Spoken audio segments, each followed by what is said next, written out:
Hi guys, welcome back to the channel. So अगर हम देखें कि अगर अभी तक हम कितने चैप्टर कर चुके हैं, तो हम 8 कर चुके हैं, ये 9 है।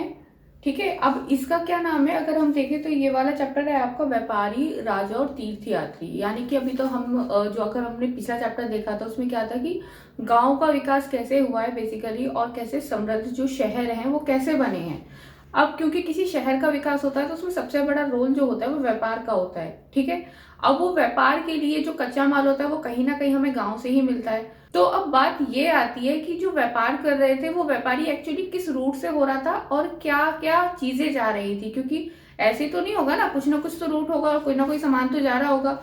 हमने कुछ कुछ चीजें उस पिछले चैप्टर में अपने पढ़ी हैं, तो अभी हम इस चैप्टर में व्यापारी वाला सेक्शन ज्यादा पढ़ेंगे कि उसमें ट्रेड रूट क्या था, स्पेशली सिल्क रूट वाला जो कि काफी फेमस है ना, काफी इंपॉर्टेंट रोल निभाता है। उसके साथ ही साथ अगर हम देखें तो राजा ने क्या रोल निभाए हैं व्यापार के लिए, क्योंकि ऑब्वियस ही बात है कि अगर किसी रोड से जा रहे हैं, किसी के राज्य से व्यापारी जा रहे हैं, तो उन्हें टैक्स भी देने पड़ते होंगे।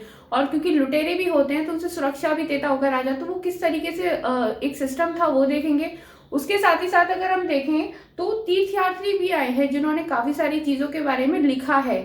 तो उन्होंने जो लिखा है वो हमारे अब साक्ष्य के रूप में यूज होते हैं। तो उन्होंने काफी सारे अपने एक्सपीरियंस के हिसाब से लिखे हैं, काफी लोग बाहर से आए हैं, तो उस चीज के बारे में पढ़ेंगे। ठीक है, तो अभी सबसे पहले एक क्विक रिवीजन कर लेते हैं पिछला पूरा एक मतलब फर्स्ट टू 9 तक चैप्टर का, 9 मतलब 8 चैप्टर तक का, कि किस किस ईयर में क्या था, वो ज्यादा बेटर रहता है क्योंकि उससे ना आप भूलते नहीं है। क्योंकि हमें पास नॉर्मली ऐसा होता है कि हम भूल जाते हैं कि किसके ईयर के बाद क्या था, तो एक सिक्वेंस रहेगा तो हिस्ट्री में ज्यादा आसान रहता है, वरना चीजें बहुत कंफ्यूजन क्रिएट करती हैं। तो एक बार देख लेते हैं। तो अगर हम देखें आज 2022 चल रहा है, राइट, और ये 0 यानी कि ईशा पूर्व पे पहले का है, उसके बाद आपका ये ईसवी वाला सेक्शन आता है। अगर हम शुरुआत से देख रहे हैं तो हम क्या देख रहे हैं, हम उद्भव देख रहे हैं, जिसके अंडर में हमने देखा है कि हमने क्या क्या देखा है, हमने पाषाण काल देखा है, मध्य पाषाण काल देखा है, राइट। उसके बाद नव पाषाण काल भी देखा है। तो इसका जो पीरियड है वो कितना आता है, ये आपका आता है 2 मिलियन से पहले स्टार्टिंग इसका मानता है, और उसके बाद इसको दे जाते हैं 10,000 BC तक, राइट। उसके बाद आपका आता है, उसके बाद आपका जो सेकंड चैप्टर था वो क्या था, फिर था आपका हड़प्पा।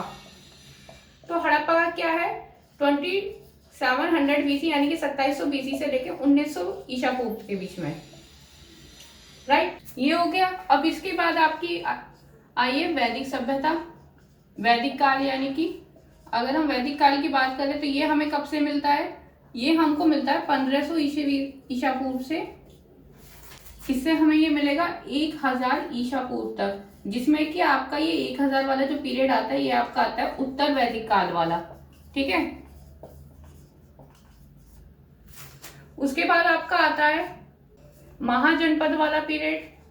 तो महाजनपद वाला पीरियड जो है ये आपका आ रहा है 600 BC से। ठीक है, ये उत्तर वैदिक काल इतने तक चला है। उसके बाद आपका ये 600 BC से महाजनपद वाला काल आ रहा है। उसके बाद आपका आता है मौर्य साम्राज्य।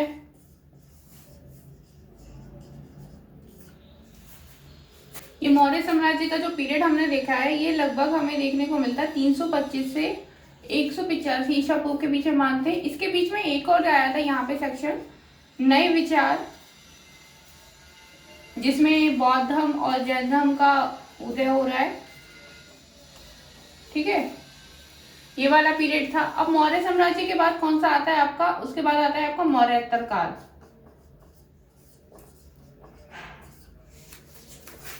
और जो ये काल है ना आपका, ये लगभग आपका चलेगा 185 से 200 ईसा पूर्व तक। तो अभी जो हम पढ़ रहे हैं वो ये वाला सेक्शन पढ़ रहे हैं, राइट। तो इसमें हम देख चुके हैं कि जो हमारे गांव थे उनका कह सकते हैं कि उसमें खेती में विकास कैसे हुआ, ये चीज हमें देखने को मिलती है। उसके साथ ही साथ अगर हम शहरों की बात करते हैं तो शहरों का विकास कैसे हुआ, व्यापार का क्या रोल रहा है, और क्योंकि इतने सारे चेंजेस आ रहे हैं तो ऑब्वियसली बात है कि सामाजिक चेंजेस भी आए होंगे। तो वो सारी चीजें हम पढ़ चुके हैं। अब आज जो हम बात कर रहे हैं वो हम बात कर रहे हैं व्यापारी, राजा और जो आपके यात्री आए थे उनके बारे में। तो हमने पिछली क्लास में देखा था कि काले पॉलिश टाइल वाले बर्तन हमें मिलते हैं, राइट। अब सवाल ये उठता है कि वो बर्तन हमें ईरान की साइड कैसे मिलते हैं, क्योंकि वो बर्तन तो उत्तर में बनते थे। तो वो ईरान की साइड कैसे पहुंच गए, क्योंकि उसमें हमें इतने अच्छे अच्छे इतने सुंदर सुंदर बर्तनों के साक्ष्य हमें मिलते हैं। तो वो कैसे मिल गए, क्योंकि ऑब्वियसली बात है उन्हें कोई तो लेके गया होगा। जो सामान लेके जाने का जो काम है वो व्यापारी करते हैं, जहां सामान बनता है वहां से ले जाके वो दूसरी जगह पे या फिर और बहुत सी जगहों पे वो उन्हें बेचते हैं, तभी तो वो बर्तन वहां पाए जाते हैं। इस चीज को आप प्रेजेंट से भी जोड़ सकते हो। कैसे, क्योंकि ऐसी बहुत सी चीजें होती है ना जो हम यूज करते हैं, जो कि हमारे आसपास की जगह में नहीं मिलती या फिर हमारे शहर में भी नहीं बनती, हमारे स्टेट में भी नहीं बनती है, बल्कि हमारे देश में भी वो चीजें नहीं पाई जाती हैं, पर हम उन चीजों का यूज कर रहे होते हैं। क्यों? क्योंकि वो हमें बाहर से आई है ना।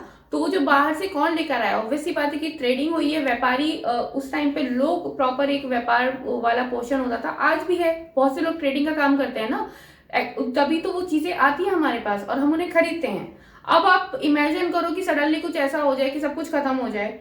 अब बहुत सालों बाद कोई खुदाई हो रही है और उसमें वो चीजें मिल रही है, तो वो चीजें यहाँ की नहीं है, क्योंकि यहाँ पे जो आसपास सबसे ज्यादा चीजें मिलेंगी वो उस संस्कृति की मिलेंगी जो हम यूज करते हैं सबसे ज्यादा, वो कॉमन चीजें होंगी। लेकिन उनमें कुछ जो ऐसी चीजें जो बहुत रेयर लोगों के पास हैं और बहुत ही अलग हैं, तो उससे ये एक सवाल आएगा कि ये चीजें यहाँ नहीं बनती थी, अब उन चीजों को जो सबसे ज्यादा अधिक हमें कहाँ मिलेंगी, वो दूसरे देशों में मिल रही होंगी, तो वो जिस देश की है उस देश में वो सबसे ज्यादा मिल रही है। तो जो भी इतिहासकार होगा, जो साक्ष्य देख रहा होगा, वो यही सोचेगा ना कि ये चीजें उस जगह की थी और ये व्यापार होकर यहाँ पे आई। तो सेम चीजें हमें यहाँ पे देखने को मिल रही है कि जो हमें काले जो हमारे पॉलिशदार बर्तन थे ना, वो हमें ईरान की साइड में मिल रहे हैं, तबकि ये जो बनते थे ये बनते थे उत्तर में। तो व्यापार हो रहा है, ये बात तो क्लियर है, राइट। अब सवाल उठता है कि क्या सिर्फ इन्हीं चीजों का या फिर सिर्फ एक ही चीज थी जिसका व्यापार हो रहा था? नहीं, और भी बहुत चीजें हैं जिनके हमें साक्ष्य मिलते हैं। उसके अलावा हमारा जो सबसे ज्यादा जो व्यापार रहा है वो हमारा रोम के साथ सबसे ज्यादा रहा है। तो रोम के साथ किन किन चीजों का व्यापार किया जाता था? तो सबसे पहले हम देखते हैं, तो रोम के साथ जो व्यापार है ना हमें देखने को मिलता है, हमें दक्षिण भारत से ज्यादा करने को मिलता है। तो यहाँ हमको ना कुछ चीजें मिलती हैं जो कि जिन्हें हम कह सकते हैं कि हम काला सोना बोलते हैं, क्योंकि उनके बदले में हमको सोना मिलता था, राइट। तो इसमें सबसे पहला है आपका काली मिर्च, और आपका दूसरा आएगा काला नमक। इन दोनों को ही खाद्य पदार्थों में ब्लैक गोल्ड बोलते हैं, यानी कि काला सोना बोलते हैं। अब क्योंकि दक्षिण भारत में हम सबको पता है कि मसाले बहुत ज्यादा होते हैं और बहुत उच्च कोटि के मसाले होते हैं, तो ये जो काली मिर्च है ना, इसकी रोम में बहुत ज्यादा डिमांड थी, जिसकी वजह से हमें इसके बदले में सोना मिल रहा था। अब आज आप जाके देख लो, आप मिर्चें दे के देख लो और आपको सोना मिल जाएगा, उसके बदले नहीं मिलेगा ना, लेकिन उस टाइम मिलता था। तो उस टाइम पे काली मिर्च इतनी ज्यादा मांग में थी रोम में कि इसके बदले हमको सोना मिलता था, राइट। इसके अलावा हमें और भी चीजों के साक्ष्य मिले जिनका व्यापार होता था, जैसे कि और मसाले हैं काफी, ये स्पेशली सबसे ज्यादा इसकी मांग थी, बाकी और मसाले भी आते हैं, राइट। तो ये इन तीन चीजों का जो व्यापार है वो रोम के साथ दक्षिण भारत से सबसे ज्यादा होता था, ठीक है। और इसमें काली मिर्च सबसे ज्यादा मांग में थी और इसके बदले हमको सोना मिल रहा था, ठीक है।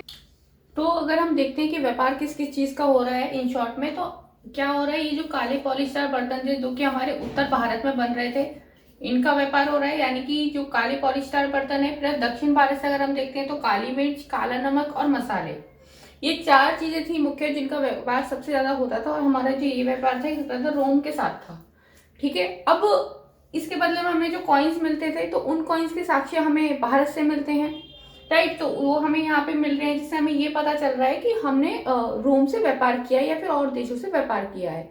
अब सवाल ये उठता है कि अगर व्यापार हो रहा है तो किसी ना किसी रास्ते से तो होता होगा ना, ऐसे हवा में तो नहीं हो जाएगा। तो जो सबसे ज्यादा व्यापार इस टाइम पे हो रहा था वो हो रहा था आपका सड़कों के द्वारा, ठीक है। कुछ सड़कों से होता था, कुछ जहाजों से होता था। अब इसमें मैं आपको एक मैप बताती हूँ कि मैप से ज्यादा समझ में आएगा कि वो एक्चुअली था कैसे। आपके एनसीईआरटी बुक में दे रखा है,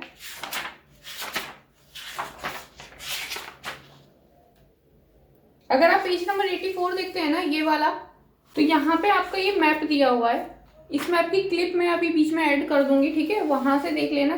तो अगर हम इस मैप को देखते हैं तो आपका जो कुषाणों वाला जो मतलब जो मैंने आपको बताया था ना, जो कुषाणों वाला आ रहा था मध्य एशिया से, सिंधु से, वो आपका ये वाला जो मार्ग है ये वाला जा रहा था, जो कि तक्षशिला को क्रॉस करता था। यहाँ पे पेशावर पड़ता है आपका, फिर आपका तक्षशिला पड़ता था, तक्षशिला के पास ही पेशावर पड़ता है, राइट। इस तरीके से ये मार्ग जाता था। उसके अलावा आपका जो वो चीनी वाला था, चीनी शासकों का क्या था, ये जो रेड रेड लाइन आपको दिख रही है ना, ये पूरा चीनी शासकों वाला था, चीनी शासकों का सिल्क रूट था। ये सारा ही सारा आपका सिल्क रूट में आता है। उसके अलावा और मैंने आपको बताया था कि कुछ लोग अरब सागर और बंगाल की खाड़ी को पार करके आते थे, तो कुछ लोग यहाँ से आते थे, कुछ लोग यहाँ से आते थे व्यापार करने के लिए। तो इस तरीके का रूट चल रहा था उस टाइम पे। तो ये आप ध्यान से देख लेना, ठीक है। इस पूरे मैप को अच्छे से देखना है। हमने देखा कि एक रोम के साथ हमारा व्यापार काफ़ी होता था। ये जो दक्षिण वाला एरिया है आपका, इधर ये चोर चेल पांडे वाला, सोचिए आप यहाँ से क्या कहते हैं, आपका व्यापार हो रहा है और आपका रोम कहाँ है, यहाँ। इतना लंबा एरिया, मतलब इतने लंबे एरिया से व्यापार करना इतना आसान नहीं होगा, बाय रोड भी और पानी के द्वारा भी। तो इसीलिए मजबूत जहाज जो होते थे, उन्हीं के द्वारा ये व्यापार संभव हो पाता था। और जो दक्षिण पश्चिमी मानसून जो था, वो कहीं ना कहीं बहुत बड़ा रोल निभा रही थी इसको करने में, ठीक है। तो इस मैप को और आप अच्छे से खुद से देख लेना, क्योंकि जो व्यापार हो रहा है ना वो आपका, अब जो जहाज़ों का अगर हम देखें तो सड़कें हैं, सड़कों से आना इतना भी आसान नहीं होगा, बहुत लंबा रूट है। उसके साथ ही साथ बीच में लुटेरों को मिलने का बहुत ज़्यादा डर है, क्योंकि डाकू या लुटेरे मिल सकते हैं जो कि सामान लूट सकते हैं व्यापारियों का, राइट। उसके अलावा अगर वो जहाज़ों से आना चाहते हैं तो जहाज़ों से आने के लिए उन्हें एक, पहली बात तो बहुत मजबूत जहाज़ चाहिए। वो ऐसे ही किसी हल्के से जहाज से नहीं आ सकते, उन्हें बहुत मजबूत और बहुत बड़ा जहाज चाहिए होगा। तो वही लोग समुद्र के रास्ते आ सकते हैं या पानी के रास्ते आ सकते हैं, ठीक है। तो हम कह सकते हैं कि जो जहाज है वो काफी ज्यादा मजबूत होते होंगे, जो जहाज के द्वारा क्या कहते हैं, अपना व्यापार कर रहे थे। तो जो जहाजों से व्यापार कर रहे हैं ना, उसके उस रूट में जो सबसे ज्यादा सहायक सिद्ध हो रही होंगी ना, वो हवाएं हो रही होंगी, क्योंकि हमारे में दक्षिण मानसूनी जो पवने हैं, आपने ज्योग्राफी में पढ़ा होगा, नहीं तो जब मैं मैप की क्लास लूंगी तो उसमें बता दूंगी। तो हमारी दक्षिण मानसूनी पवने हैं, वो सबसे बड़ा रोल निभाती थी उनका जहाजों से सफर करने में। क्योंकि आपने देखा होगा पहले जहाज कैसे होते थे कि जैसे यहाँ पे एक डंडा बना हुआ और यहाँ पे ऐसे कपड़ा है, तो ये कपड़ा जो है ये हवा के थ्रू चलता था, जिससे कि जहाज एक फ्लो में चलती थी और काफी आसानी से सफर हो जाता था, ठीक है। तो इस तरीके से व्यापार, और इस तरीके से व्यापार के लिए लोग आ रहे थे और इस तरीके का रूट बना हुआ था। मैंने आपको लास्ट चैप्टर में बताया था कि ये जो काल है ये आपका मौर्योत्तर काल है, और इस टाइम में बहुत सारे शासक हैं वो जगह जगह पे उभरे हैं। तो मैंने आपको बताया था कि जो दक्षिण वाला पार्ट है, तो यहाँ पे हमको चोल, चेर और पांड्य ये मिले हैं, राइट। और संगम, यहाँ पे संगम साहित्य भी मिला है ना। तो जब संगम साहित्य मिला है तो इसको हमने क्या कहा है, संगम काल। तो इस टाइम पे बहुत सारी कविताओं की रचना हुई है। तो जो कविताओं की रचना हुई है ना, उसमें व्यापार का जिक्र भी किया गया है। तो जो व्यापारियों के लिए कविता लिखी गई है या फिर व्यापार का जिक्र करके जो कविताएं लिखी गई हैं, उसमें कुछ कुछ इंपॉर्टेंट बातों को बताया गया है, जो आपकी बुक में भी दे रखा है। ये कविता आपकी बुक में दे रखी है बहुत क्लियर। तो जो एनसीईआरटी में कविता दे रखी है उसकी अगर हम बात करते हैं, तो उसमें आपका पुहार पट्टन की एक बात करी गई है कि जो आपका पुहार था ना, वहां से व्यापार सबसे ज्यादा हो रहा था। तो अब सवाल उठता है कि यहाँ से किन किन चीजों का व्यापार किया जा रहा होगा। तो सबसे पहले अगर हम देखें तो यहाँ पे बात आती है कि घोड़ों का व्यापार होता था, ठीक है। दूसरा आपका आता है यहाँ पे, और तीसरे नंबर पे आपके आते हैं रतन, ठीक है। जो रतन मिलते थे ना, रतन और क्या था आपका, सोना, इसका व्यापार होता था। और ये व्यापार कहाँ से होता था, ये व्यापार होता था हिमालय से, ठीक है। उसके बाद आपका आता है चौथा, तो चौथा था आपका चंदन। तो चंदन की जो लकड़ियां है ना, वो हमें दक्षिण की पहाड़ियों में काफी अच्छी क्वालिटी की मिलती हैं, तो इनका वहां से होता था, वहां से व्यापार हो रहा था। उसके साथ ही साथ अगर हम देखते हैं पांचवी, तो जो दक्षिण वाला हिस्सा है, मतलब दक्षिण सागर है, वहां से हमको मोती काफी अच्छी क्वालिटी के मिलते हैं, तो मोतियों का व्यापार होता था। उसके साथ सिक्स आता है आपका, तो यहाँ पे आपका आता है मूंगे, जो छोटे छोटे होते हैं ना, बीट्स होते हैं बहुत छोटे छोटे, उन्हें मूंगे कहते हैं। तो ये आपका था पूर्वी सागर से। उसके अलावा अगर हम देखते हैं तो गंगा और कावेरी नदी वाला जो रीजन था, वहां की फसलें उनका भी व्यापार होता था। साथ अगर हम देखते हैं तो म्यांमार, यानी कि आपका इधर वाला पोर्शन हो गया इंडिया का, तो यहाँ से हमें क्या हो रहा है, यहाँ से मिट्टी के बर्तन ले जाए जा रहे हैं। इसके अलावा और भी कीमती चीजें थी जो ले जाई जा रही थी, ठीक है। तो इन चीजों का व्यापार हो रहा था। तो आपका ये पोहार वाले रीजन से इन सब चीजों का व्यापार हो रहा था। और घोड़े कोई नॉर्मल घोड़े नहीं थे, जो काफी तेज दौड़ते थे ना, उन घोड़ों का व्यापार होता था। तो ये चीजें थी जिनका व्यापार हो रहा था आपका। घोड़े, काली मिर्च, रत्न और सोना जो कि हिमालय रीजन से आ रहा है आपका, चंदन जो कि दक्षिण पहाड़ियों से आता है आपका, और आपका ये मोती जो कि आपके दक्षिण सागर से आते हैं, फिर आपके मूंगे जो पूर्वी सागर से आते हैं आपके। इसके अलावा गंगा और कावेरी वाली रीजन में जो फसलें होती थी उनका हो रहा है। उसके साथ म्यांमार मिट्टी के बर्तन, म्यांमार में जो मिट्टी के बर्तन और जो कीमती चीजें और भी ऐसी बहुत सी कीमती चीजें तो मिलती हैं, उन चीजों का व्यापार हमें यहाँ से देखने को मिलता है। तो ये इंपॉर्टेंट है, इसको ध्यान रखना। तो जैसे कि ये व्यापार हो रहा है तो ये काफी पुराने समय की बात हो रही है, राइट। तो जब ये इतने पुराने समय की बात है तो ऐसा तो नहीं था ना कि मतलब पूरे रास्ते खोजे हुए थे, नहीं। बहुत से नए नए रास्ते जो व्यापारियों ने ही खोजे हैं, क्योंकि उन्हें व्यापार करना होता था तो वो छोटे से छोटा रास्ता या आसान से आसान रास्ता ढूंढते थे। तो ऐसे कई रास्तों की खोज व्यापारियों द्वारा हुई है। तो इसमें हम देखते हैं कि कुछ जो व्यापारी हैं, कुछ तो खाली समुद्र के किनारे किनारे चल रहे हैं, राइट, और कुछ जो है वो अरब और जो बंगाल की खाड़ी है उसको पार भी करते हैं। तो इस तरीके के साक्ष्य हमको देखने को मिलते हैं। अब बात आती है कि जो समुद्र है उससे जो बिल्कुल लगे हुए जो आपके तट थे, यानी कि जो नगर थे या जो राज्य थे, उसमें क्या चीजें इंपॉर्टेंट थी। तो इसमें सबसे जो बड़ा रोल आपका आता है वो आता है दक्षिण भारत वाला रीजन। दक्षिण भारत में कौन से, वही तीन जो कि आपके संगम साहित्य में भी आते हैं, वही आपके चोल, चेर और पांड्य, राइट। धीरे धीरे ना क्योंकि जो इनका रीजन आ रहा था वो काफी उपजाऊ आ रहा था, तो धीरे धीरे ये लोग काफी ज्यादा शक्तिशाली हो गए, इनके पास काफी संपत्तियां होने लग गई। तो इनमें काफी ज्यादा डेवलपमेंट देखने को मिला। तो इनके लिए ना संगम साहित्य में एक वर्ड यूज किया गया तीनों के लिए, उसे कहते हैं मूवेंदार। इसका अर्थ बताया गया है तीन मुखिया।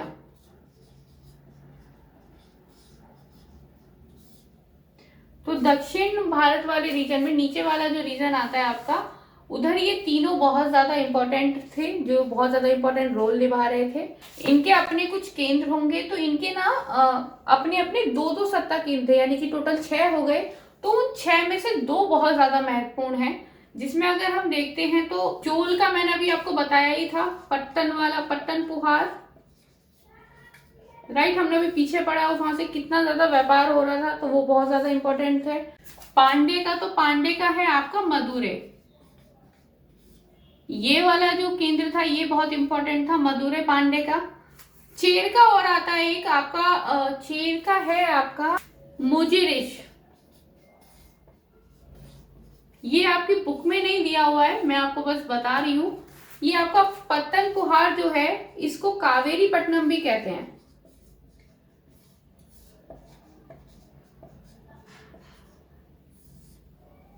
और इसे ऐसा क्यों कहते हैं, क्योंकि ये आपका कावेरी डेल्टा है ना, उस पे बना हुआ है, इसलिए इसका नाम कावेरी पट्टनम है। तो चोल का आपका है पट्टन पुहार या फिर कावेरी पट्टनम, चेर का आपका है मुजिरिश, और आपका पांडे का है मदुरै। ये 3 केंद्र इंपॉर्टेंट है, ठीक है। ये एनसीईआरटी में नहीं दिया है, इंपॉर्टेंट है, लेकिन ये एनसीईआरटी में नहीं दिया है चेर का आपका, ठीक है। तो ये ध्यान रखना है। तो अब ये जो 3 है, मतलब इन्हें राजा कह सकते हो या सरदार कह सकते हो। तो अब इन तीनों को अपनी व्यवस्था को सुचारू रूप से चलाने के लिए, या फिर जो शक्ति या संपत्ति इनके पास आई है उसको परमानेंट रखने के लिए आगे इन्हें पैसे की जरूरत तो होगी।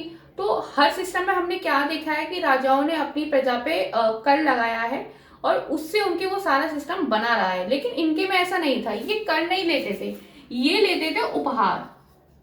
ये कोई नियमित कर नहीं ले रहे हैं, ये बस उपहार लेते थे, राइट।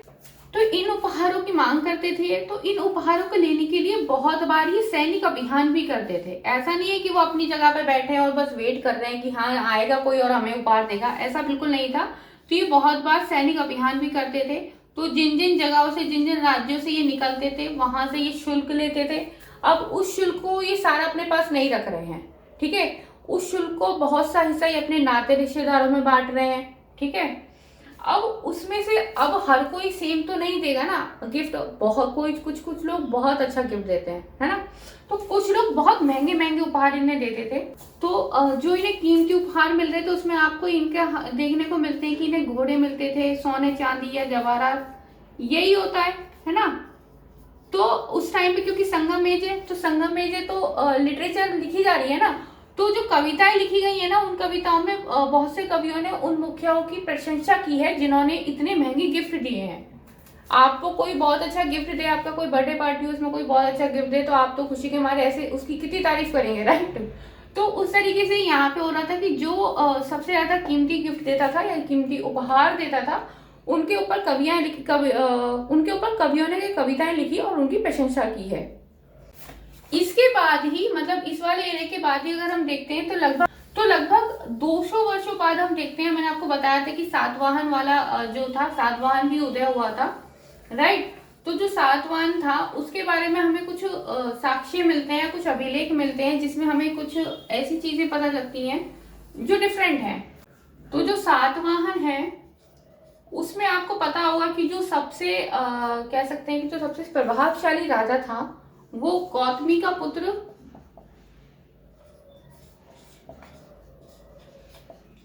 कौन था? श्री सातकर्णी।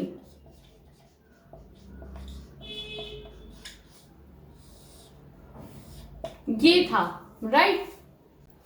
तो जो इसकी माँ थी ना गौतमी, इसने एक अभिलेख लिखे, हैं। तो उसमें से किसी एक अभिलेख में हमें ये पता चलता है जो ये सातकर्णी था ना, इसका शासन कहाँ कहाँ तक फैला था। तो उसमें जो है इसकी माँ है वो ये कहती है कि जो सातकर्णी है ना, इसने अपनी जो सेनाएं थी ये आपकी पूरब में भेजी थी, उसके साथ ही साथ आपकी पश्चिम में भेजी हैं।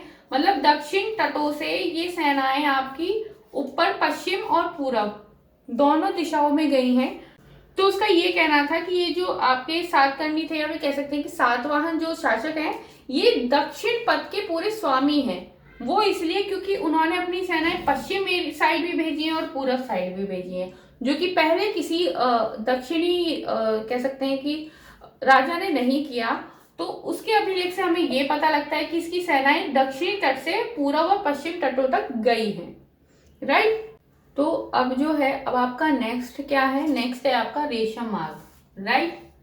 तो रेशम मार्ग में क्या है कि आपको पता होगा कि जो रेशम होती है ना, वो अच्छी क्वालिटी वाली जो रेशम होती है वो एक तो बहुत ज्यादा शाइन करती है, मतलब शाइन होता है उस कपड़े में, और उसकी अपनी एक क्वालिटी होती है। आपने देखा होगा कि बहुत बार ऐसा कहते हैं कि ये कपड़ा, एक आपकी जो रिंग फिंगर होती है ना, उस अंगूठी में से भी आपका वो पूरा कपड़ा निकल जाता है। तो इतनी अच्छी क्वालिटी की जो रेशम है वो होती है।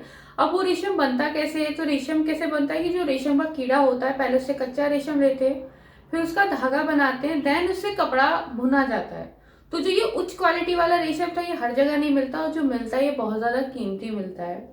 तो इसके बारे में ये बोला गया है कि ये जो तकनीक है, मतलब इसके बारे में आविष्कार सबसे पहले किसने किया? तो ये चीन ने किया था, और चीन इसका व्यापार बहुत सीक्रेटली करता था, मतलब बहुत चुप चुप करता था। काफी टाइम तक किसी को नहीं पता था कि चीन जो है वो रेशम बना रहा है और उसका व्यापार कर रहा है। तो जब चीन व्यापार कर रहा है, मतलब किसी चीज का व्यापार हो रहा है, तो किसी रूट से हो रहा होगा ना, तो ये जिस रूट से हो रहा था उस रूट को सिल्क रूट बोलते हैं। अब उस रूट से ये सामान जाता कैसे था? तो इस सामान को जाने के लिए घोड़ों का प्रयोग किया जाता था, ठीक है। घोड़ों का प्रयोग किया जा रहा है, पहला आपका घोड़े आ रहा है, फिर आपके कुछ लोग इसे पैदल भी ले जा रहे हैं, वहीं कुछ लोग इसे ऊंटों से भी ले जा रहे हैं, राइट। तो इन तीनों के द्वारा इसका व्यापार हो रहा है, और जिस मार्ग से हो रहा है उसे सिल्क रूट बोल रहे हैं। अब व्यापार तो हो ही रहा है, इसके अलावा व्यापार के अलावा ना रेशम को चीन उपहार में भी देता था। तो ये किसको दे रहा है? ये पश्चिमी एशिया और ईरान, यहाँ पे जो शासक हैं उनको इसने उपहार में रेशम भेजा है।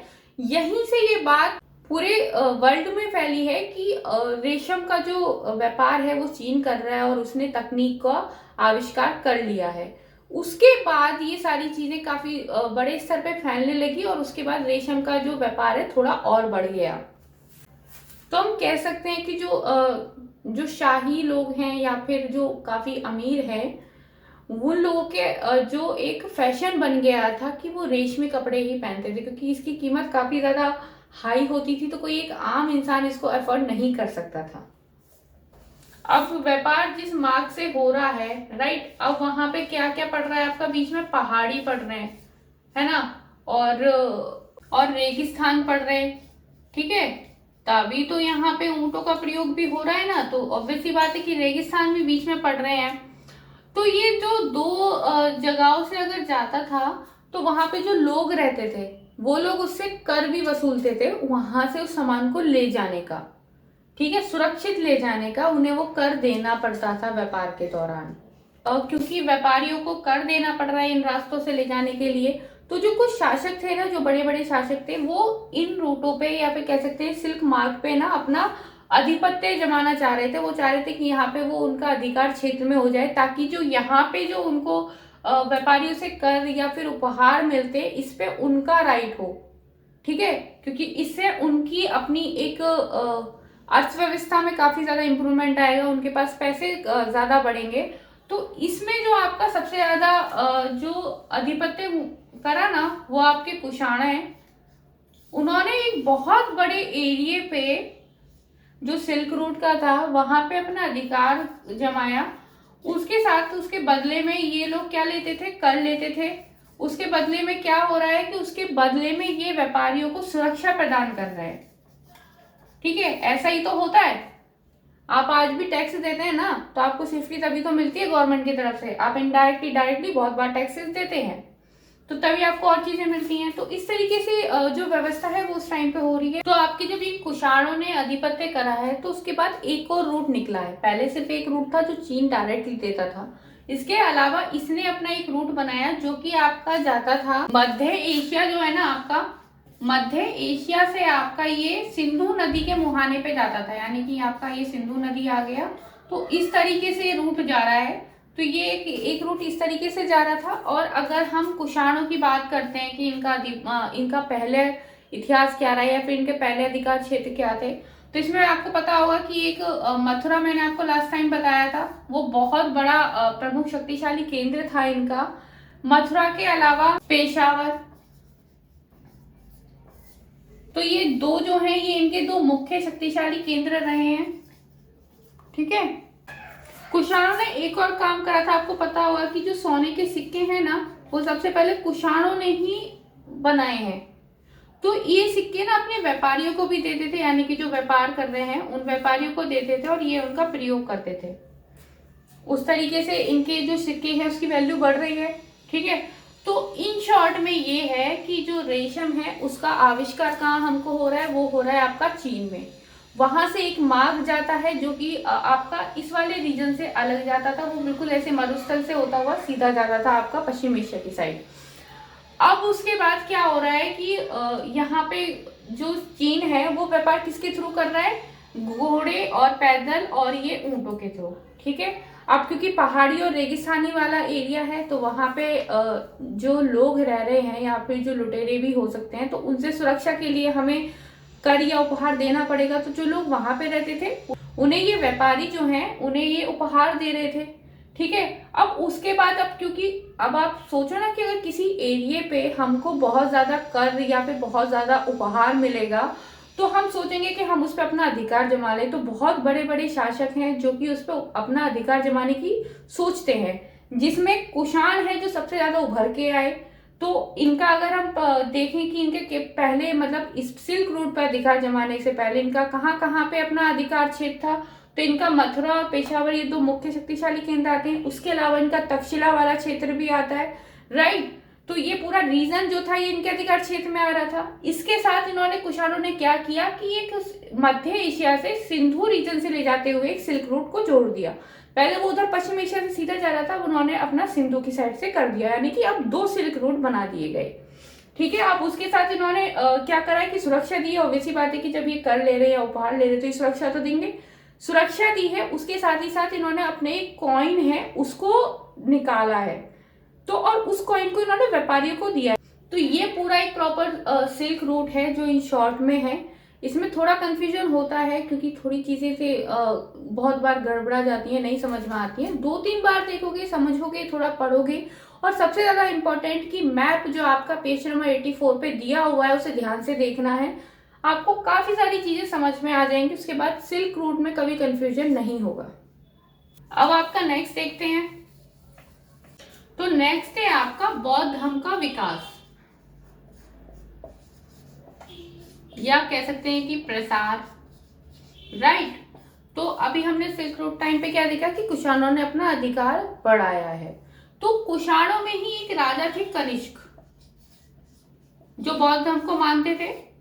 तो इसके दौरान पे क्या हो रहा है कि रचनाएं हैं ना, जो बुद्ध से रिलेटेड रचनाएं हैं वो की जा रही हैं, और इस टाइम पे जो रचनाएं हो रही थी ना वो संस्कृत भाषा में हो रही हैं, ठीक है। उनकी जो भाषा है वो अब संस्कृत हो गई है। इसके अलावा आपने एक नाम सुना होगा अश्वघोष।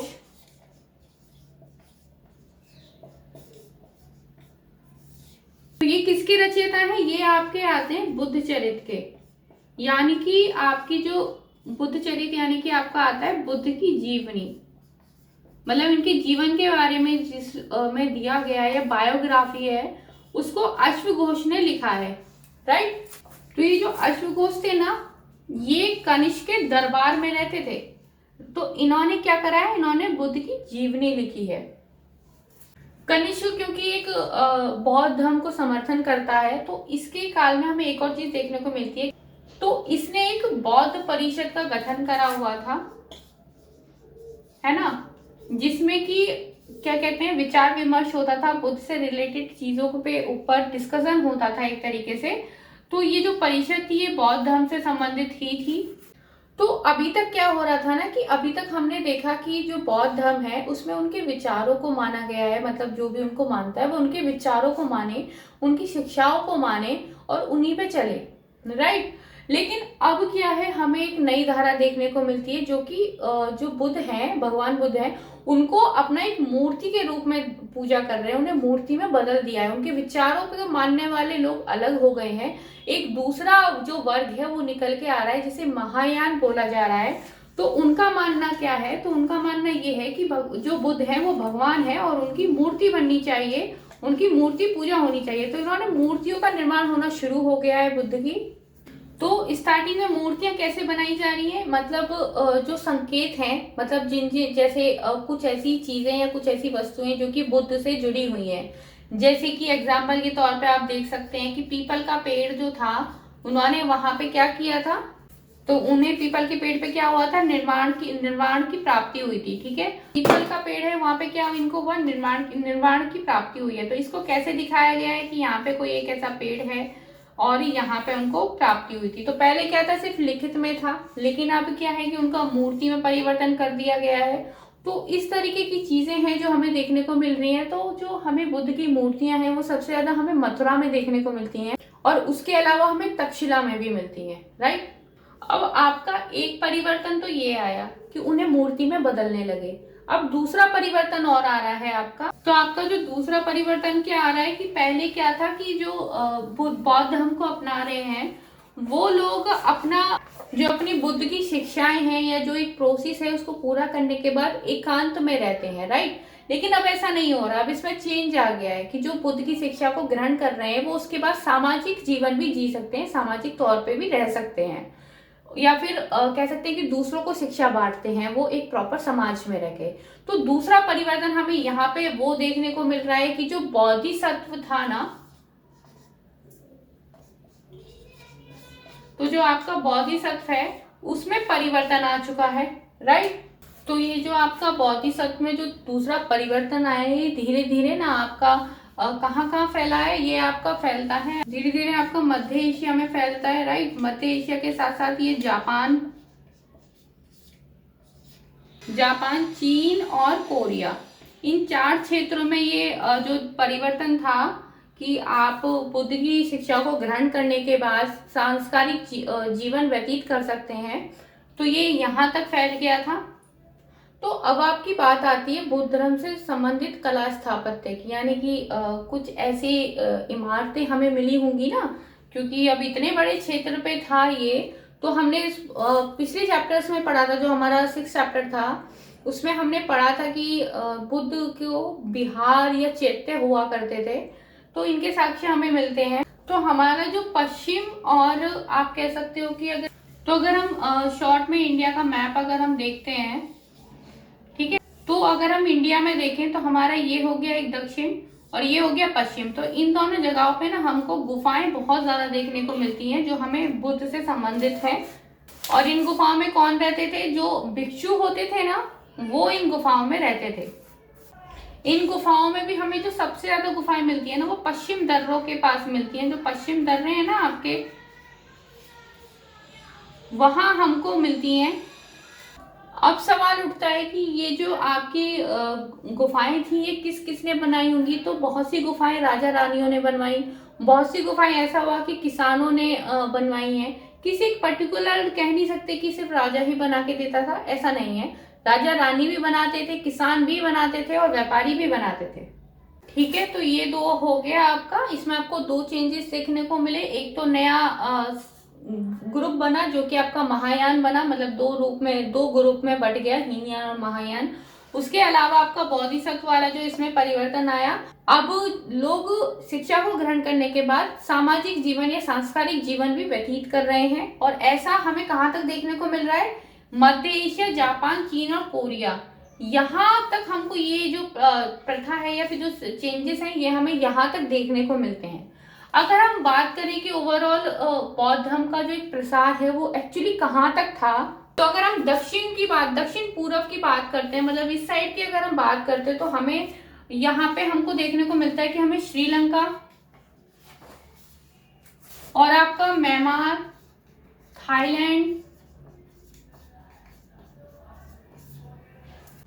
इसके अलावा आपका इंडोनेशिया आ गया, और फिर आपका आता है दक्षिण पूर्व एशिया। तो मतलब आपका जो ये वाला रीजन आता है ना, ये वाला रीजन जो आपका आ रहा है, यहाँ पे आपको बुद्ध का प्रसार देखने को मिलता है, राइट। तो अब आपका देखते हैं कि जो नेक्स्ट टॉपिक आपका कौन सा है? तीर्थयात्रियों की जिज्ञासा। तो इसे हम इस तरीके से समझ सकते हैं कि जैसे कि आप बहुत सारे ऐसे मंदिर हैं या बहुत सारी ऐसी जगह हैं जहां आप जाना चाहते होंगे, जैसे कि केदारनाथ मंदिर या फिर आपका अमरनाथ की गुफा, राइट। तो जो ये है, अगर आप इस जगह पे जाते हैं तो आप क्यों जाना चाहेंगे? कि मतलब जो पहली बार जाएगा वो ये सोचेगा ना कि भाई वहां पे ऐसा क्या खास है जो यहाँ आम मंदिरों में नहीं है, राइट। अब वहां पे कुछ ऐसी चीजें मिलती होंगी जो सिर्फ वहीं मिलती होंगी और वो बहुत खास होंगी, तो आप उन्हें वहां से लेके भी आएंगे। तो एक तो हो गया जो आम इंसान जा रहा है, एक हुआ कुछ खास लोग जिन्हें की उनमें रुचि है, उन्हें ये जानने की कि ऐसा क्यों है। कह सकते हो कि एक हिस्टोरियन टाइप का इंसान है जो कि वहां जाता है और वहां आम लोगों की नजरों से नहीं देखता है, वहां और सारी चीजों को कलेक्ट करता है और उनपे अपनी रिसर्च करता है। ठीक है, तो ऐसा ही इस टाइम पे भी हो रहा था कि बहुत सारे जो यात्री थे ना, वो आते थे, व्यापारियों के साथ भी आते थे, जो व्यापारी जहाज थे उनके साथ भी आते थे और जगह जगह पे यात्रा करते थे जहाँ की बुद्ध के क्षेत्र थे या फिर जहाँ बुद्ध से संबंधित हमें चीजें मिलती थी। तो बहुत सारे चीनी यात्री भी आए हैं, जिनमें से 3 बहुत ज्यादा प्रमुख हैं या कह सकते हैं बहुत प्रसिद्ध हैं, जो कि अपने साथ बुद्ध की काफी सारी मूर्तियां या पांडुलिपियां ले गए और उन्होंने अपना चीन में जाकर उनका अनुवाद किया, उनपे काम किया और कह सकते हैं कि उनका संस्कृत से आप वो चीनी भाषा में उनका अनुवाद किया है, राइट। तो ऐसे वो बहुत सारे मूर्तियां पांडुलिपियां ले गए। अब क्योंकि काफी लंबा स्पेस था, मतलब बहुत बड़ा रूट होता था जो पार करना होता था, तो वो इतना आसान नहीं था उनके लिए। तो इसके बारे में आपकी बुक में बताया गया है कि 2 यात्रियों के साथ ऐसा हुआ है कि आंधी तूफान आ गए और जहाज जो है वो नहीं चल पा रहा है, उसमें से काफी सामान उन्हें फेंकना पड़ रहा है ताकि वो सर्वाइव, मतलब जहाज डूबे ना। लेकिन उनमें से उन्होंने सब कुछ फेंका, लेकिन फिर भी जो बुद्ध की मूर्तियां लेके गए थे उन्होंने उनको नहीं फेंका, क्योंकि उनके साथ उनका कह सकते हैं कि आस्था भी जुड़ी थी और एक जिज्ञासा भी थी कि उन्हें जानना था कि इसमें किस तरह की चीजें हैं और क्या क्या लिखा हुआ है। तो इसमें जो 3 प्रमुख जो आपके यात्रियों के नाम आते हैं वो आपके आते हैं, पहले हैं आपके, मार्कर खत्म हो गया है तो मैं ऐसे आपको बता देती हूँ। तो पहले आपके जो थे वो थे फा शियान, और जो दूसरे हैं आपके वो दूसरे हैं स्वैन सांग, और जो तीसरे आपके हैं वो हैं इत्सिंग। तो जो आपके स्वैन सांग है ना, उनके बारे में ये कहा गया है कि वो कम से कम 600 से ज्यादा मूर्तियां लेके गए थे बुद्ध की, और बहुत सारी पांडुलिपियां भी लेके गए थे, और उन्होंने उन्हें ले जाकर चीन में उनका अनुवाद किया संस्कृत से चीनी भाषा में, ठीक है। और उसके अलावा उसके बारे में जो मैंने आपको एक कहानी भी बताई थी कि जो यात्री हैं वो पानी में फंस गए थे और उन्हें बहुत सारा सामान फेंकना पड़ रहा था। तो ये कहानी आपकी फासियान के बारे में बताई गई है कि जब वो जा रहे थे तो वो एक समुद्री तूफान में फंस गए, और जिसके कारण उन्हें अपने जहाज से काफी सारी चीजें नीचे फेंकनी पड़ रही थी, लेकिन उन्होंने बुद्ध की मूर्तियों को नहीं फेंका, राइट। तो इस तरीके की चीजें हमें तीर्थ यात्रियों के बारे में मिलती हैं। और एक और बात, उस टाइम पे तीर्थ यात्री केवल पुरुष नहीं होते थे, महिलाएं भी कर सकती थी तीर्थ यात्रा। अब आपका इसमें जो नेक्स्ट आता है, आपका आता है भक्ति की शुरुआत। भक्ति के बारे में अगर हम अपना पिछला इतिहास मतलब बहुत पीछे जाके थोड़ा देखते हैं, तो हम सिंधु सभ्यता की अगर हम देखते हैं तो उस टाइम पे जब भक्ति उस टाइम पे भी थी, मतलब पूजा उस टाइम पे भी करते थे ना लोग, तो चिन्हों की पूजा होती थी, जैसे कुछ पेड़ या फिर पशु की, इसकी पूजा उस टाइम पे मानी जा रही थी। लेकिन अब धीरे धीरे उसमें चेंजेस आ चुके हैं। अब क्या हो रहा है ना कि अब ऐसे ऐसे देवता जैसे कि विष्णु, शिव, कृष्ण, ये वाले देवताओं का जो कह सकते हैं कि मान्यता हो रही है या इनका उद्भव हो रहा है। इसके बारे में आपका एक भगवत गीता में एक मतलब एक पैराग्राफ मिलता है जिसमें वो ये कहते हैं, मतलब भगवान कृष्ण अर्जुन को ये कहते हैं कि तुम पूरी तरह से मुझे खुद को समर्पित कर दो, मतलब तुम मुझ पे छोड़ दो सारी चीजें, मुझ पे भरोसा करो, मतलब तुम सारी चीजें मुझ पे छोड़ दो और मेरी शरण में आ जाओ, राइट। तो इस तरीके से एक डेवलपमेंट हो रहा था, इस तरीके से एक भक्ति का उद्भव बढ़ रहा है, एक विकास हो रहा है। लोग मान्यता या फिर आराधना के साथ साथ आडंबरों में भी विश्वास कर रहे हैं, या फिर कह सकते हैं कि आडंबर के साथ साथ पूजा पाठ का जो एक प्रोसेस है वो चल रहा है। अब इसमें लोगों की ये मान्यता थी कि वो जिस रूप में भगवान को चाहते हैं या जिस रूप में वो भगवान को मानते हैं, भगवान उन्हें उसी रूप में उनको दिखाई देंगे, राइट। तो ये चीज जैसे जैसे विकसित हुई, जैसे जैसे समाज ने इस विचारधारा को अपनाया, तो लोगों ने मूर्तियों का निर्माण करना स्टार्ट कर दिया। तो इसमें धीरे धीरे हमने देखा कि बहुत सुंदर सुंदर मूर्तियां बनने लग गई, और उन मूर्तियों को मतलब कह सकते हैं कि आदमियों से जोड़ा गया, या फिर उन्हें आदमियों की शक्ल दी गई, एक मानव की शक्ल दी गई। और इस तरीके से हमें बहुत सारी मूर्तियां हमें जो हमारे आसपास आज हमें दिखती हैं, उन मूर्तियों का इस तरीके से विकास हुआ है कि क्योंकि उस टाइम पे ये विचारधारा आ गई कि आप जिस तरीके से भगवान को देखना चाहते हैं, जिस रूप में आप उन्हें मानते हैं, जैसा आप चाहते हैं वो आपको उसी रूप में दिखेंगे। यही रीजन है कि आज हमारे आसपास इतनी सारी मूर्तियां हैं और वो हमारे मानव शक्ल से मिलती जुलती होती हैं, और कुछ जगहों पे पशुओं की भी मिलती हैं। तो इसके पीछे सिर्फ यही एक लॉजिक था। अब जो ये मूर्तियां हैं, अब मूर्तियां तो बन गई, अब इन्हें कहीं तो रखते होंगे ना, तो ये मूर्तियां मंदिरों में रखी जाने लगी, मंदिरों का निर्माण काफी बड़े स्तर पे होने लगा। अब ये वाला जो है ये हम अभी इस चैप्टर के इसके बाद जो एक और क्लास होगी, उसके बाद नेक्स्ट क्लास में हम काफी अच्छे से पढ़ेंगे, तो उसमें उसके बारे में डिटेल में बात करेंगे। तो अब ये आपका चैप्टर खत्म हो गया। इसमें आपका एक अनियंत वाला पोर्शन है, उसमें ऐसा कुछ खास नहीं है, उसमें आप खुद से पढ़ सकते हैं, राइट। उसके अलावा अब ये चैप्टर खत्म हो गया। अब हम नेक्स्ट क्लास में देखेंगे नेक्स्ट चैप्टर। अगर कोई भी कंफ्यूजन है या फिर कोई बात नहीं समझ में आई है तो आप मुझे कमेंट बॉक्स में पूछ सकते हैं। इसके अलावा आगे सारी अपडेट्स के लिए या नोट्स के लिए आप टेलीग्राम का जो लिंक डिस्क्रिप्शन में दिया हुआ है उसे ज्वाइन कर सकते हैं, ताकि आपको कोई भी इशू ना हो, ठीक है। वीडियो अच्छी लगे तो प्लीज चैनल को सब्सक्राइब करिएगा, लाइक एंड शेयर करिएगा। बाय।